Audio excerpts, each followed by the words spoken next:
had, dog bins and things.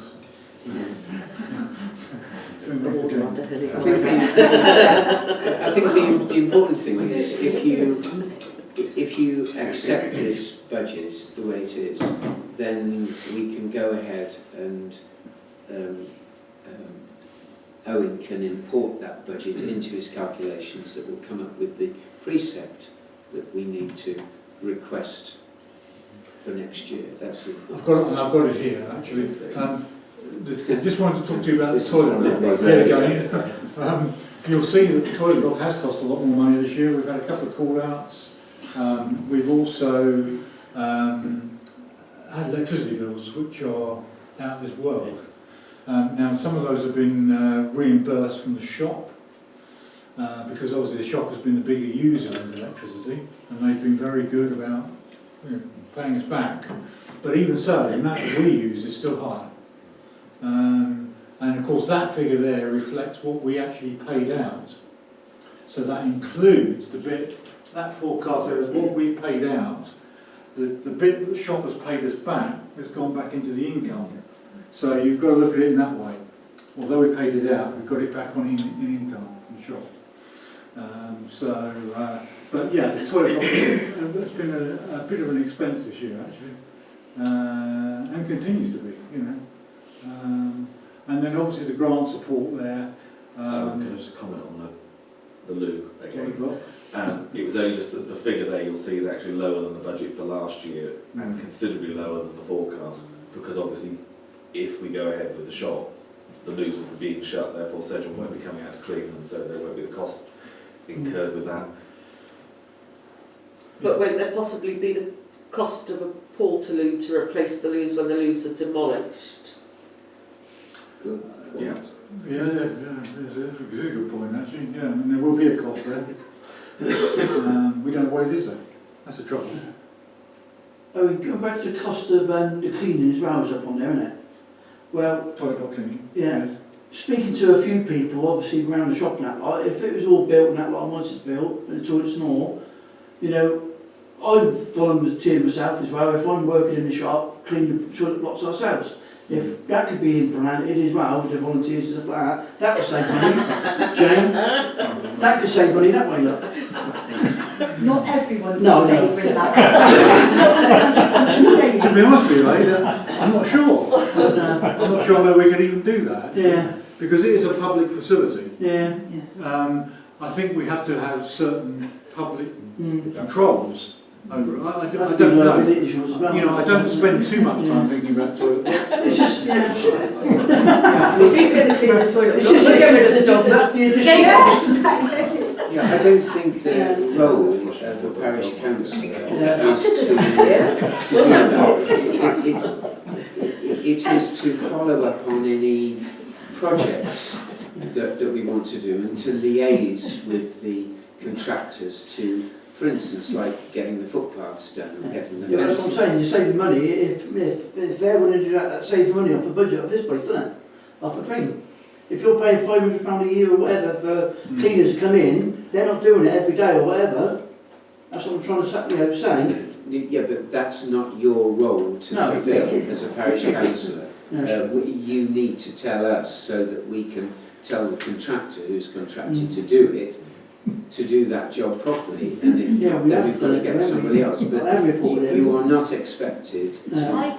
I went in and cleaned the toilets the other day, and the lady I was so it cross. Still not being done properly. We spent £5,000, if you remember, refurbishing them a few years So ago. if it's not being cleaned properly, Yeah. The answer is I don't really know, and I'll try and become a little more expert in toilet. all I'm saying is you're wasting money for people that's cleaning the box are supposed to be cleaning the box when they don't. That's all. Thank you for that. I thought I was trying. Grants. So the grants, these are the grants that we advertise with the KM every year, and we say local organisations can apply to us for a grant if they have a local connection. So meet and eat, that type of organisation what we're talking about there. And we usually get 2 or 3 people. We don't get a lot, actually. I'm all surprised how actually relatively few we do get. Actually, you think you get a lot more, but you don't. We don't. And then we usually give some money to the Citizens Advice Bureau because they obviously have a connection in the village. They do help some of the villagers here. So that's what grant. That's what.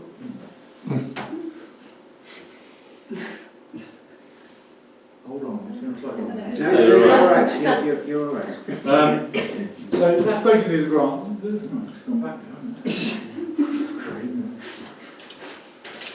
Pen and paper was much easier. He said he wouldn't do my nice complicated spreadsheet. There's no trouble with pen and paper. Can I ask a question? Hmm. So the anticipated loan payments, Yes. is that based on beforehand, or is that based on our projected split that we're proposing in terms of the rental and what? That's on the whole. That 11,000 there is on the whole bill.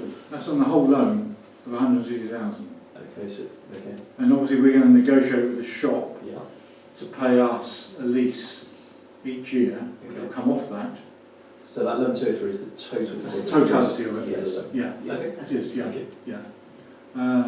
But a good question, because I mean that's something which we have to bear in mind always, that there are two elements to this bill.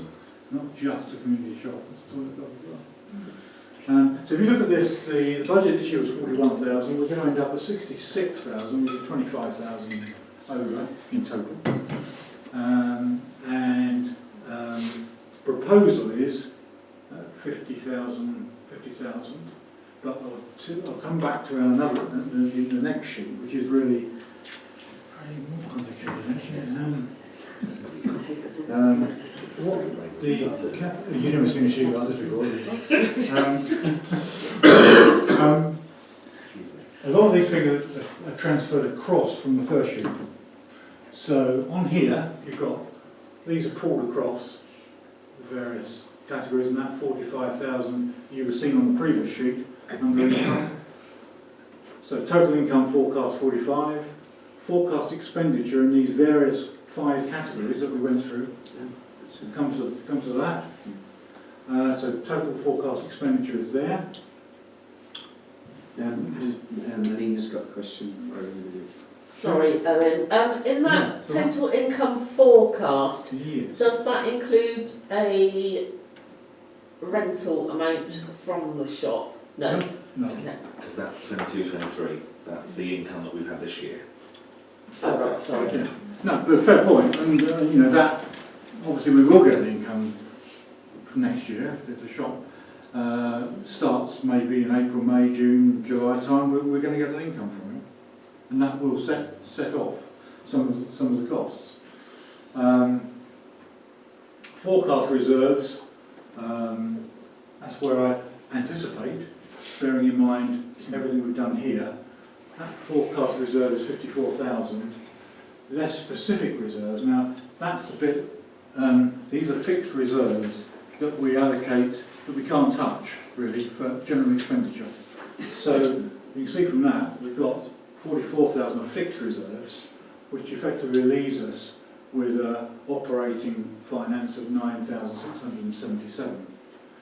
That's much lower than we've been operating with previously. We've normally been up at about 20,000. And how we arrive at that, this is where Bob and I had a couple of little bits of email dialogue. How we arrive at that figure is I put in there 4 months of our general expenditure, 4 months, which comes to that figure. But if you go into here, the total figure is split down into 3 months, 6 months, 9 months, 12 months, and I've now added 4 months. And that just carries across. So if I selected 12 months, for example, the general reserves would be 28,000. But I've selected 4 months, which is 9,363. So you can change the reserves figure based on which of these I carry forward to the previous sheet.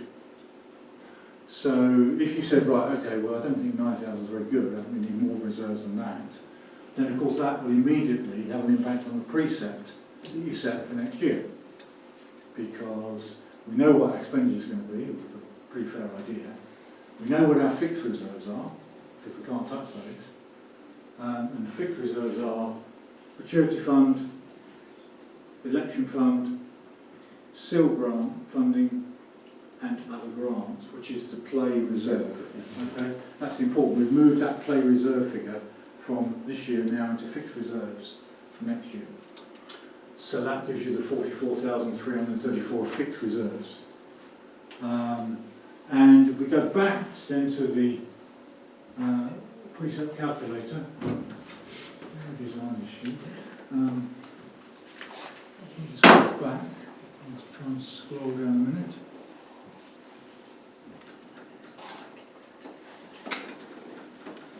We know what the budget projection is because we pulled that forward from the previous sheet. And the proposed budget 50,933. And that actually comes out at a precept proposal of 50,619. That's what we would, in order to achieve the budget that we've set, in order to have the reserves set at 4 months of expenditure, and those 4 months of expenditure, by the way, don't include the loan payments and don't include salaries, we would need to have a precept set at 50,619. We were looking at it in absolute terms. Last year it was 38,970, so we're talking about a 30% increase. And that's all predominantly due to the shop loan payments, because if you look at the loan payments, they're 11,000. If you added 11,000 onto 38,000, that would give you 49. So you see where the increase actually comes from. So that's, as the figures stand, and as I put proposals on the right-hand column thing, that's where we are. So anything you change, two things you can change. You can change the proposal or the budget for next year, or you can change the reserves. And just to show you what happens if you do change the reserves, if I take that figure out of there for a minute, just so you can see what happens, and if I put in, see that straight away that drops down there. If I now put in the, say the, I don't know, 6 months, which is what we had done previously, if I put that in, it shoots the precept up to 55,000. Would it be right to say that a lot of our additional expenditure this year has been financed out of reserves, and hence our reserves have dropped? Yes. And really, I think we've got to go with the reduced level of 9,363, whatever it was, of 4 months reserves, and keep that. You do need reserves because something may occur where we need a bit of extra cash, and if we haven't got any reserves, we've got nowhere to take it from. So we really do need that. Excuse me for So, being completely dumb. Is reserves like a contingency above that? yes, Yeah. yes, yeah. It's like So you're operated- money in your back pocket Yeah. for an emergency. Well, Yeah, Sure. yeah. So, can I ask a question? So, our reserves are an emergency position. What hypothetically is our emergency position? Should we need to go there? We haven't got one. So there isn't. No, Okay. no. The SIL money of 35,000 is totally allocated to the building project. The other monies you can't touch anyway because it's an election one, it's Owen's gratuity, and the 2,500 is so that we can save up over the next few years to buy a piece of play equipment, because every time we want to replace a piece of play equipment, we've never got the money. So we said what we'll do, we'll save up for it over the years, and then we've got enough money to buy it. Bob? I was also going to say, in terms of reducing the reserves this year, this isn't the first time the parish have looked at it this way. And basically what happened was we reduced the reserves down, and then over a period of years put them up by a little bit each time to build them back up. Obviously this year you sort of got hit with a double whammy, in the sense of next year we're forecasting high expenditure because of the loan and other things that we wanted to do, and this year we had a £20,000 overspend. So we've depleted what would have been the reserves that were sat there, and that's why we've ended up going with a lower figure this year, with the prospect probably of, as things settle down over the next couple of years, to step that up to build those reserves back up. The only thing it does do is it does concentrate the mind a bit, because if you've only got £9,000 or £10,000 worth of general reserve, it means that you haven't got the opportunity to come in with any big project that's not already budgeted for. So if it's not budgeted for, you probably wouldn't be able to do it. Now you could effectively borrow from the fixed reserves temporarily and pay it back the following year. If you got really stuck, and if you got really sort of short of 4,000 or 5,000, for example, that wouldn't stop you from doing that. But it's a dangerous route to go on, and it's not one that we'd ever encourage. Just a point on that. I think we've got ourselves in the position now where we've addressed a lot of the things that we needed to address. In particularly, the stuff that takes our money is footpath maintenance. We've done the knoll fence, we've done the car park, we've done all the work out on the horse field, so that is, it's finished. The only other path we've got to consider is the Bakersfield path round by, but I'm seeing Steve Pinn on tomorrow about that, to see whether once Adrian's done his work he can keep that in order for us. So I can't see anything major, touch wood, coming up apart from the shop. I really can't. Bob? Yeah, the thing I was going to say was at the audit group the other day, we did raise this as one of the things we need to do for going forward is maybe have a quarterly closer look at what's happening with our budgeting, so we are well aware as the year goes through how we're going, because I think personally I was slightly surprised, I must admit, that we were quite as high over budget that we actually were. I knew we'd been pushing a little bit because we'd done an awful lot this year, but I think going back to having that more regular eyes on, just to make sure we're all aware of where we are. Yeah. And what you don't need to do this year, and on this meeting, you need to agree the budget. You don't necessarily need to agree the precept until the December meeting if you want to have another look at it, because the precept and the budget are two separate things. The budget is what we've set in terms of our expenditure. The precept takes into account our reserves. So if you wanted to, you don't have to set a precept at this meeting. You can, but you don't have to. I think just to counter that, I wouldn't want to go all over this again at our next meeting. Not the only one. In all honesty, I would suggest that we vote on the budget and we vote on the precept and we know exactly where we are going forward. It's done and dusted. It's just far ahead. So can I propose that we accept the budget that we've been given in the sum of, that was 50,933. And that, well, first of all, let's take a vote on the budget. Are we all in agreement with the budget of 50,933? All those in favour? Okay. Are we therefore happy to endorse the precept in the sum of £50,619.04 that we will request to We won't worry about the fourpence when we put our District budget. Council? All those in favour? 620. Yeah, 620. Okay, Thank you. so you've got something to fire on? Yeah, we have, basically that's Could I just ask one favour of Owen as well, which you've done for us in the past, because I know that several will send you the figures to work out what this is per band. yes. Because when it comes out on the council tax bill, obviously there is a 30% figure there, which everyone will look at and how bit of a head fit. But it's also important to realise what proportion of the parish council is of the overall council tax and what this means per property. So I think that would be very helpful to have that, so that at least when we're discussing it with members of the public, we can put the pounds, shillings and pence bit as well as the percentage. Yeah, I think that is important. And Tanya at Sedgemoor is due to send it out, I think, in about 3 weeks' time. So probably by the time we have the next meeting, I'll probably be able to tell you exactly what the tax implications are for a Band D property and so on. I could probably guess at it now, but I'd rather give you the exact figures. Yeah. Well done, everybody. That's great. Okay, so we can start to wrap up this meeting. Matters to report ready for the next meeting. John, anything you want to bring up for the next meeting? Tracy?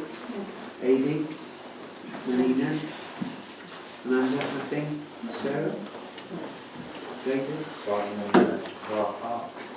Sign. You want to sign in car? Do we need to consider a bin, an overall bin, like we've got at the bottom of Church Lane?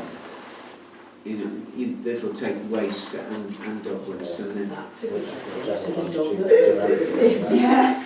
it'll have to well, Yeah. it's emptied by.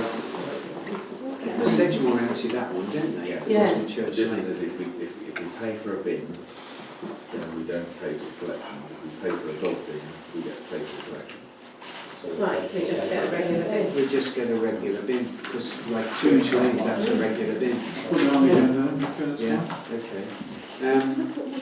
Sorry, what have I got to? Jane? I've had a query about there's a gate up across by Richie's. The problem that you're having with the farm with the cows that keep running around and escaping, Yeah. up by the car park, Yeah. the gate's been put across. It's been up there for a while, isn't it? It's removed. He only puts it across because the cows escape through the hedge. Yes. But I understand he's done the hedge now, and the cows haven't been out. I've understood that somebody went there yesterday Oh. and he tied The gate, Oh, yeah. yeah, it's at the end, you know, if you go Yes. through the farm, yeah, Yeah. you know where it is, it's just, yeah, it's quite often there, so when you walk, it's been there for, I'd say quite a long time, certainly all through the summer, it's been there and tied up. So Sometimes it's difficult to open, is that the one just by the house? I think so. Yes. we're just up from the house. Yeah, just up from the house. Yeah, Tied up. where the farmyard as it was, meets the track, the grassy track, yeah, where that starts, it's The there, cow- a he's metal put gate. fencing up to stop the cows jumping over the fence. Right, okay. But yeah, I think people are having a go at him. Okay. And the other thing is, this toilet block, that bin has not been emptied, it is absolutely overflowed. The bin outside the toilet Yeah, block, okay. Oh, is it? Often is actually. absolutely It's often full. overflowing, yeah. Okay. Okay, I'll check it And out. they weren't there today. Okay, thank you. Bob? Can I just Okay. say something, actually, just one Yeah. thing? We managed to get a grant for £1,000, which actually I wasn't expecting we would get the full amount, to be honest with you. And the idea is that this particular, I've just put this together in the last sort of hour or so before the meeting, but that's the sort of thing I'm proposing. Warmer Social, Brent Knoll Parish Hall, starting on Friday the 2nd of December. Is that right? December? Yeah. And the idea is we have volunteers. I've asked the church, and Kevin is looking into that for us. I put it on next door this evening to ask volunteers to come forward, and I used the helping hands list we had for the when we had COVID. I've used that list. Actually, I shouldn't probably have used that list under GDPR, but I've apologised to everybody and said, could they consider coming forward and volunteering? I reckon we need 10 to 15 volunteers to run this on every Friday between December and March in this room, serving coffees, teas, putting the tables around, you know, some savouries perhaps from the Christmas fair. We're going to be cooking. Sorry? We're going to be cooking. And really, if you can just spread the word around that we need volunteers, because that's going to be the key to it. Because although I got the £1,000 grant from Community Council, I have to give them evidence that it's actually been used in the way in which they've issued it quite reasonably. So I need, you know, if we can't manage to muster the volunteers, then I think we have to go back to them and say, well, look, actually, we've not been successful. Please don't pay us. Can the shop help in any way? Yeah, Yes. I mean, I spoke to a lady this evening here and we were quite happy to volunteer. Yeah. I mean, So they you're would looking at sort of Like two the soups and stuff. yeah, the shop. So, yeah, exactly. That's a good idea. Kevin sent an email round to Kevin with the food like earlier this evening, because I'm on the church mailing list. Right. I was saying exactly that Yes. and asking for volunteers from the church community. Okay. So he has got it out there. Yeah. So Okay. Thank you. So yeah, I mean, I'll just coordinate the volunteers and see what volunteers we get. And once we've once we know who we've got, we can then decide what we're going to do about it and how we're going to plan it. Okay. But it won't be difficult in here actually, it'd be quite easy to put some tables around, get plenty of teas, coffees, chocolate biscuits, that sort of thing to start with. If that goes well, we can extend it. Alright? Okay, final thing, it's customary at our December meeting that we stay behind after the meeting and we have a glass of wine, beer, mince pie, savouries or whatever, just stick around and have a chat. So I hope I'll be bringing everything and I hope you can spare some time just to have a little social, which we don't normally do. Are we going to have crackers? Because that always helps. You drive everyone up We've got a very Just to keep that sort, just so you've got something in writing. I don't drink, but I'm happy to give lifts to anybody who wants to have drinks and is concerned about driving home afterwards. We won't be drinking that much, but okay, well done. Thanks very much for your hard work tonight Thank you. and the decision you've made. Thank you very much.